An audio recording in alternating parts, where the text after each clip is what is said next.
Баршаңызға қайырлы күн достар. Бүгін мен сіздермен осындай оңай жасалатын десерттің рецептісімен бөлісемін. Дәмі өте керемет, балмұздаққа ұқсайды. Ішінде қара жидек пен банан бар. Ең алдымен бізге керекті ингредиенттер: бірінші ол қара жидек, туралған банан және де греческий йогурт. Таза ыдысымызға туралған банан мен қара жидекті саламыз. Кейін оның үстіне греческий йогуртымызды салып, жақсылап араластырамыз.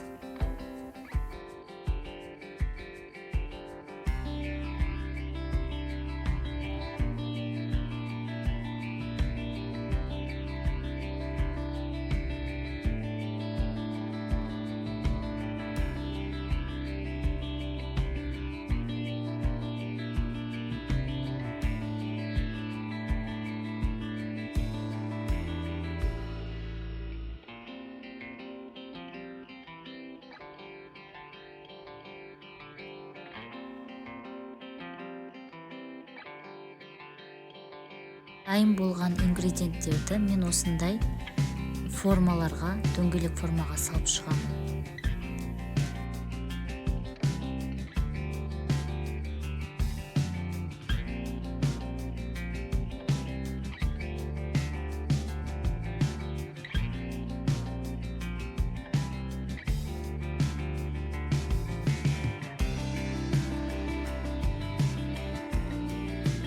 Дайын болған ингредиенттерді 1 сағатқа морозильникке саламыз.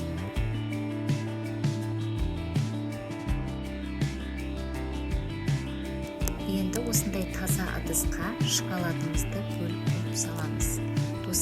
Достар, сіздерге қандай шоколад ұнайды, соны қолдануларыңызға болады. Бөлінген шоколадты осындай қайнап тұрған суға водяной баняда ертіп аламын. Жақсылап араластырып отыруымыз керек.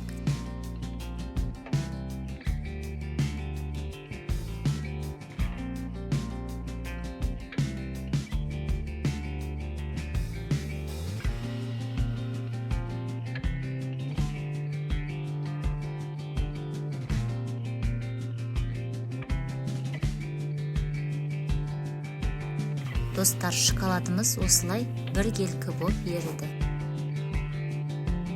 Шоколадымыз суығанша мен осы морозильниктен дайын болған ингредиенттерді алып шықтым.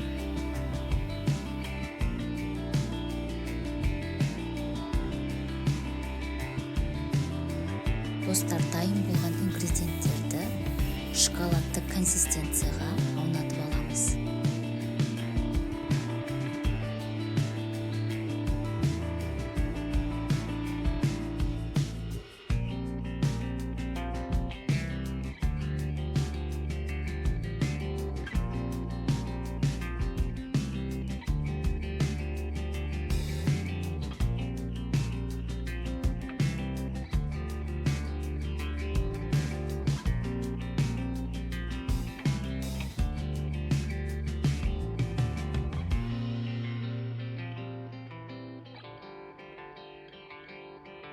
Достар, әрбіреуін жақсылап шоколадқа аунатып аламыз.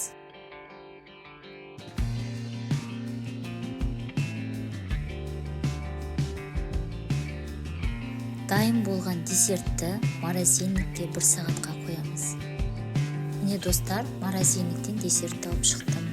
Достар, мені қолдап, менің каналыма тіркеліп кетіңіздер.